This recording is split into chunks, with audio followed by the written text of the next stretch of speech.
Welcome to the Mind is Psychic, where we talk music, addiction, comedy, culture. If you like this content, please leave feedback and subscribe. Let's get into it. Hello, everyone. On today's episode, I want to talk about destructive behaviors. Recognizing patterns not conducive with one's sobriety.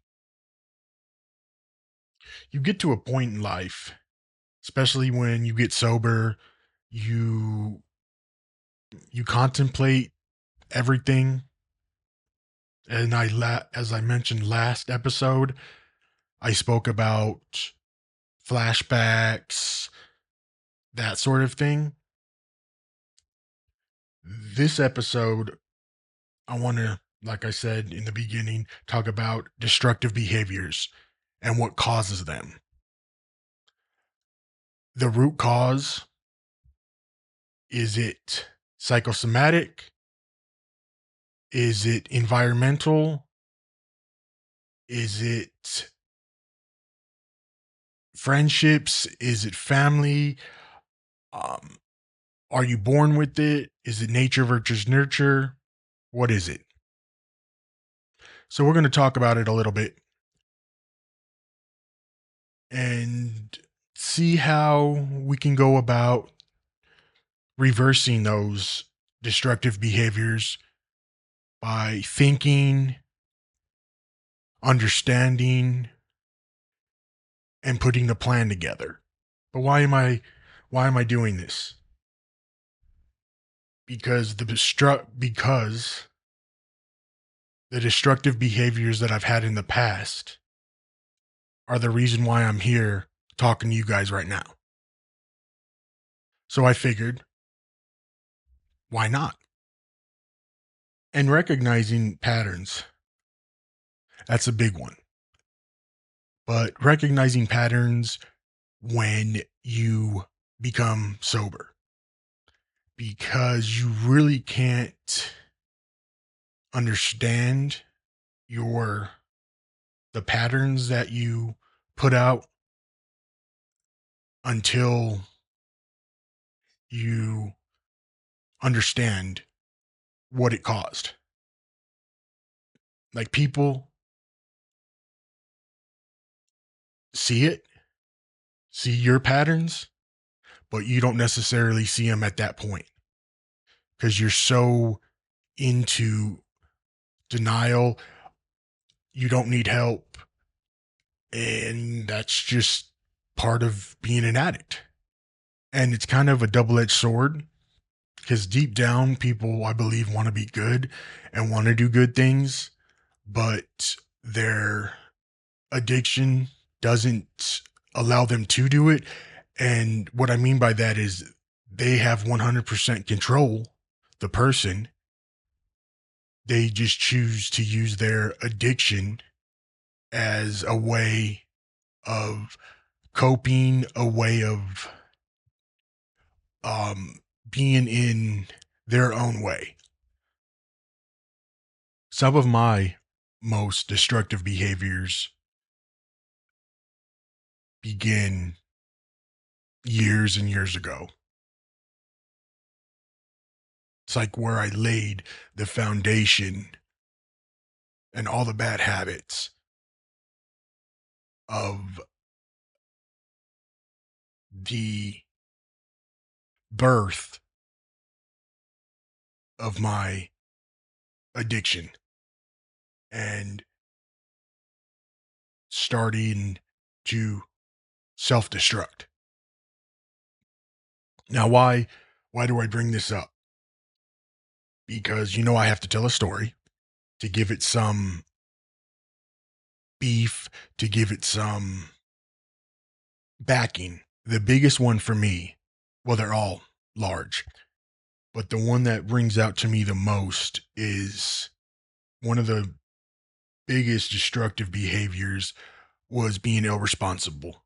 That right there was like a snowball effect. It didn't matter once I got to a certain point, it just started, I just kept on acting that way. But why was I being so destructive to myself? Why did I act in that manner? And at the time, I didn't know. At the time, I didn't care.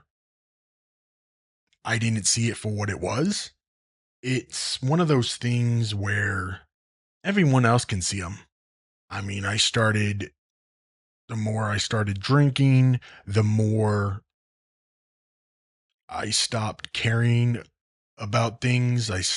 Stopped doing half-assing stuff, including work, not putting any of my energies into the hobbies I like, and just going on a downward spiral constantly.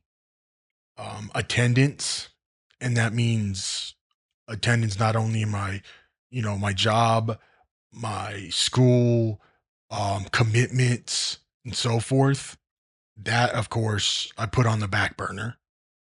These behaviors you don't want to admit, especially early stages, because number one, you really don't totally get it because you're not thinking about it. You want to feel a certain way and you don't care what else. You don't care if it affects anyone. You don't care. You just want to get that feeling.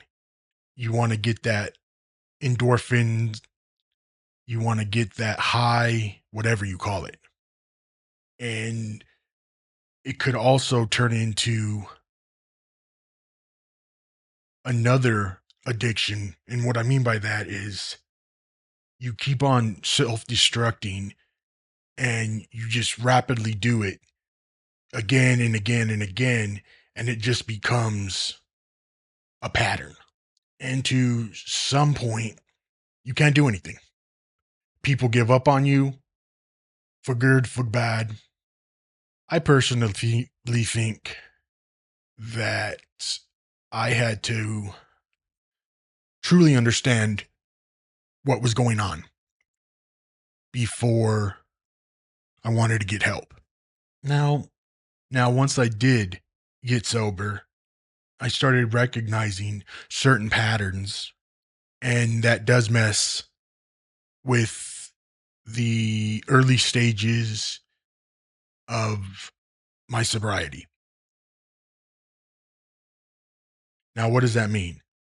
That means every day that passes that I'm sober, I recognize my past behaviors and the patterns that went with that day by day.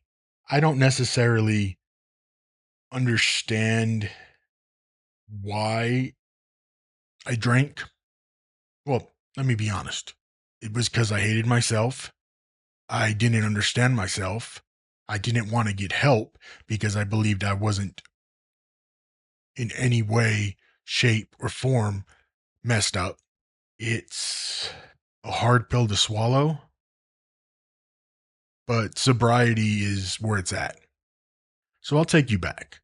My destructive behaviors started way back before I was legally able to drink or, anything like that.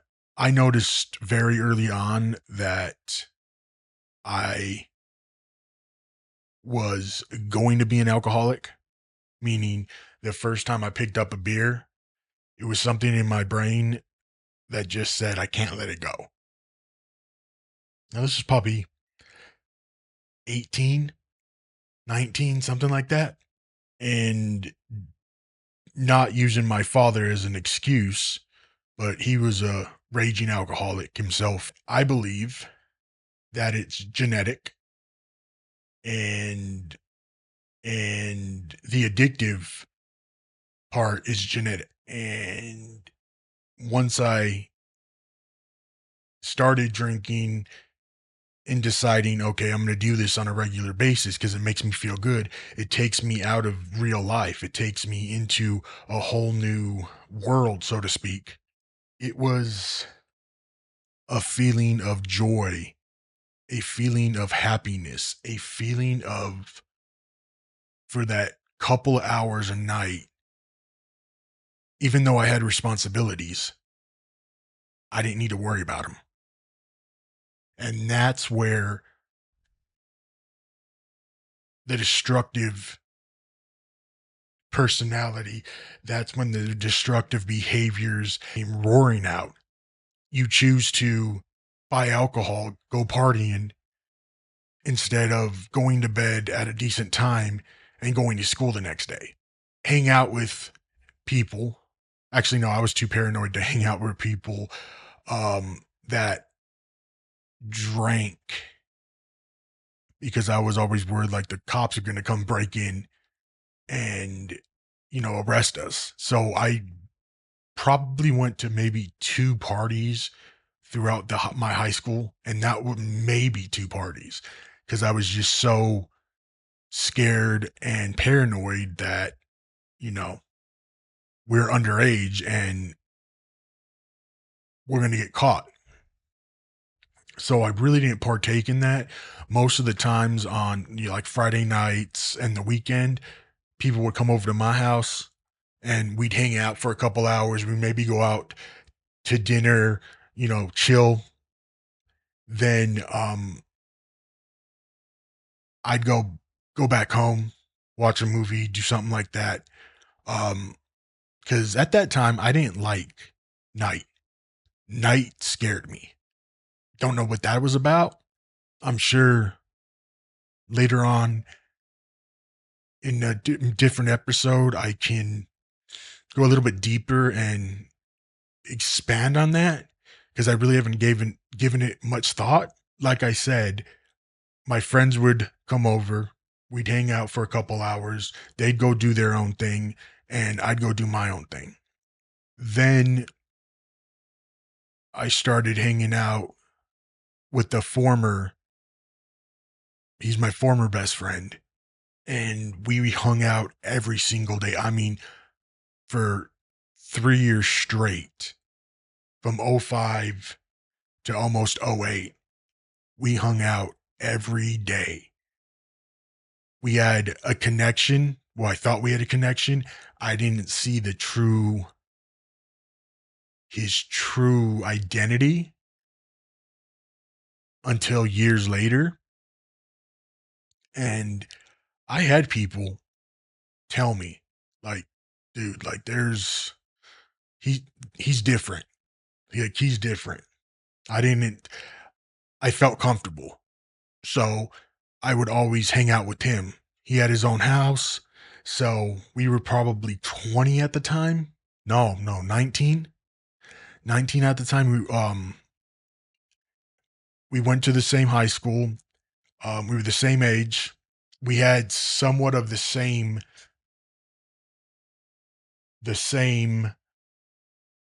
hobbies.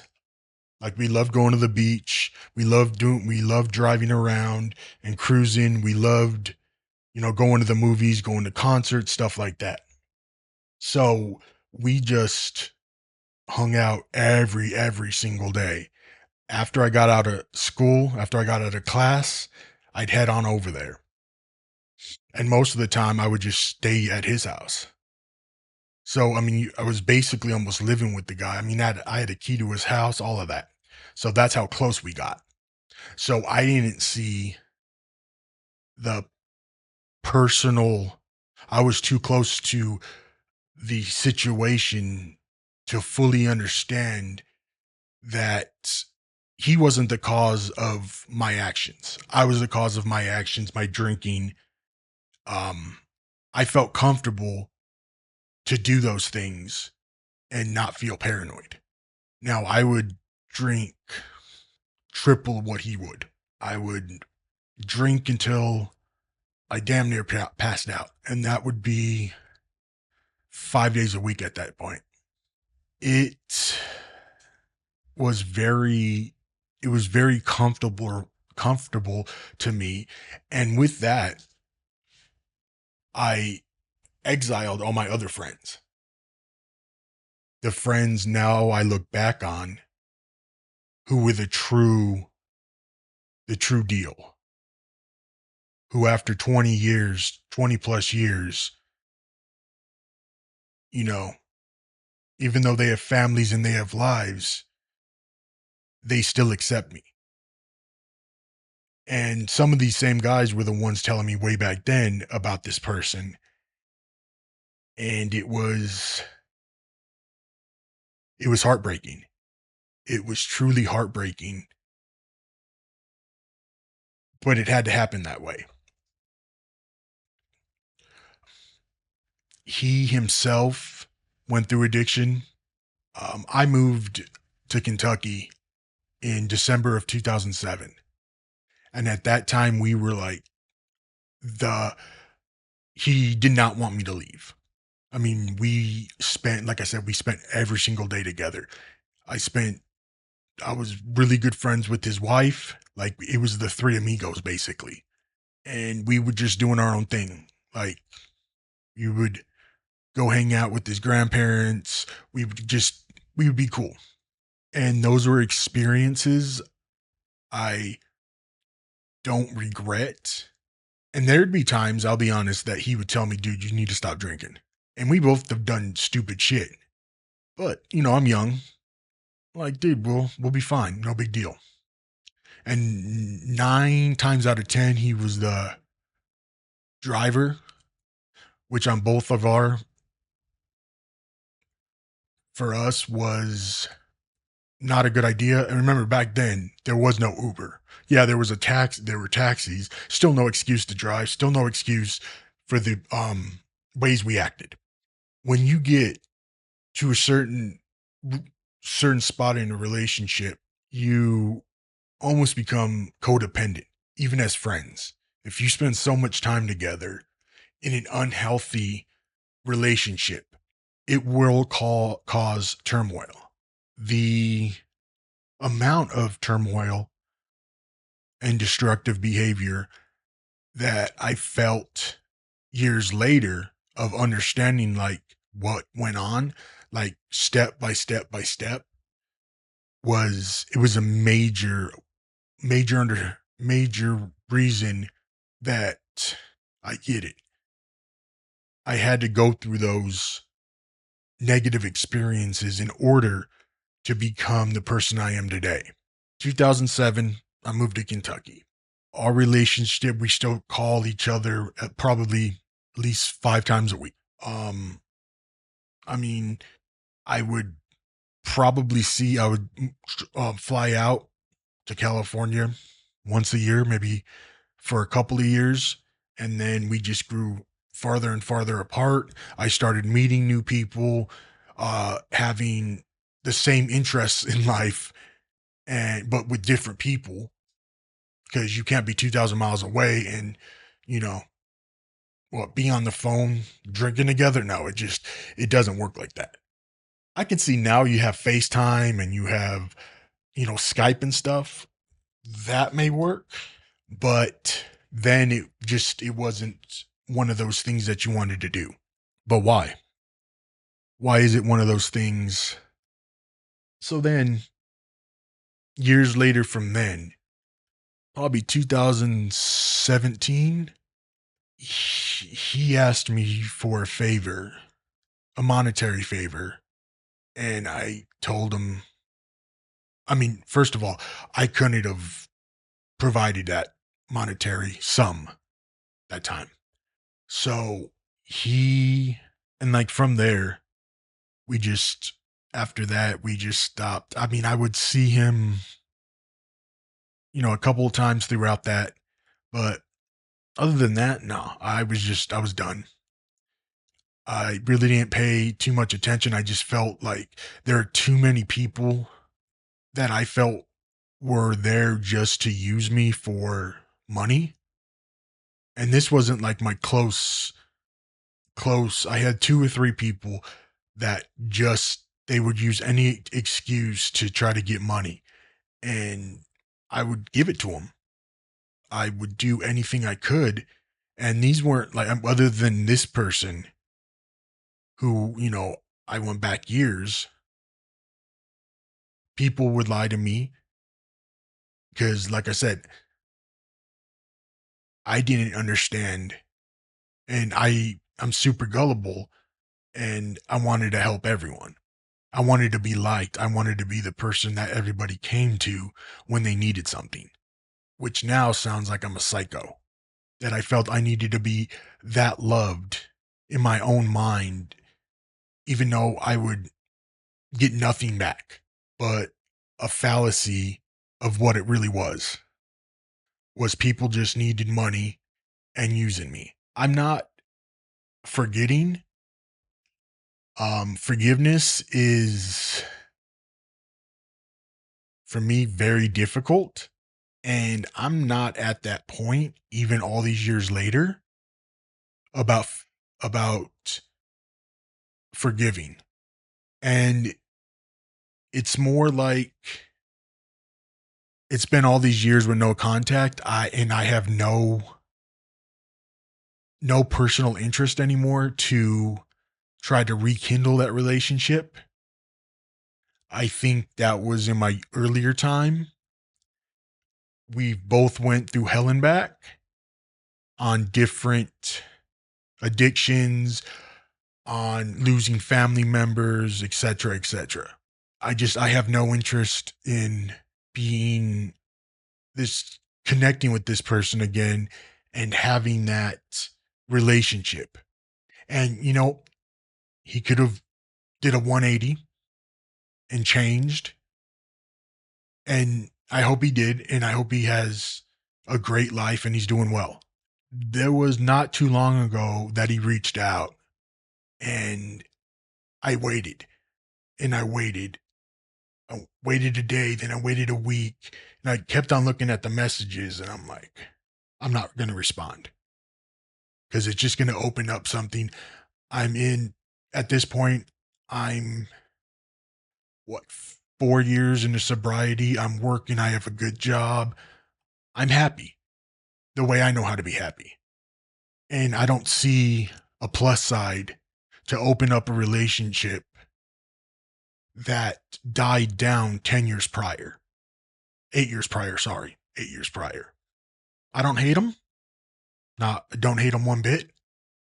I just think I'm in a whole nother lane and I need to move forward. Nothing against him. I'm an adult. He never pressured me to do anything that I wasn't willing to do. We had fun. We did a lot of stuff together. More good than bad. At least that was my recollection. I could be totally wrong. And I wish him the best. I just don't see the point anymore of being in a reconnecting because it won't ever feel like it did before. Because we left when you don't speak to someone for that long and you grow as a person, you meet new people, you start to love yourself again. All of that stuff goes on the wayside. All those years passed, you still think about it, but you don't necessarily want to rekindle those hard relationships. Even though at the time you think, okay, that was fun. We went to go party. We did this, we did that. Not now. Not now. It's not one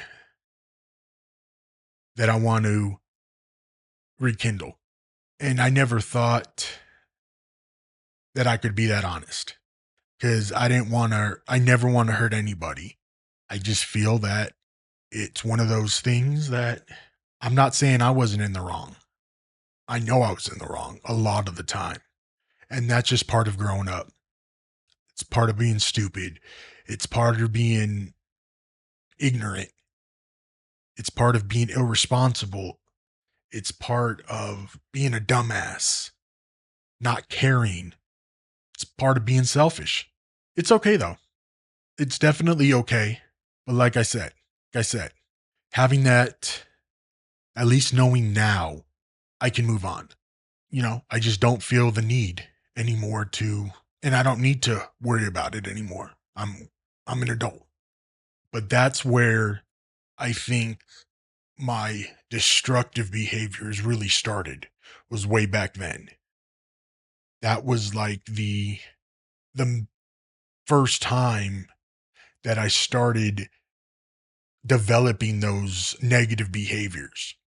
I eventually did it, and I was able to be true with myself and realize that it's all good. And folks, recovery is not a race. It doesn't go by quick. It's an everyday battle, and you can do it if you want it bad enough. Recovery is not a race. I say that to myself every morning. Recovery is not a race. Life or death, you choose. I have that tatted in Polish on my stomach. So when I see myself in the mirror, I look at it and it's a remembrance of where I was and where I want to go. So with that, I want to thank you for listening, and I'm out. Thank you for tuning in. Please subscribe and leave a comment. You can hear me on all major platforms and socials under the Mind of Psychic podcast. See you next time.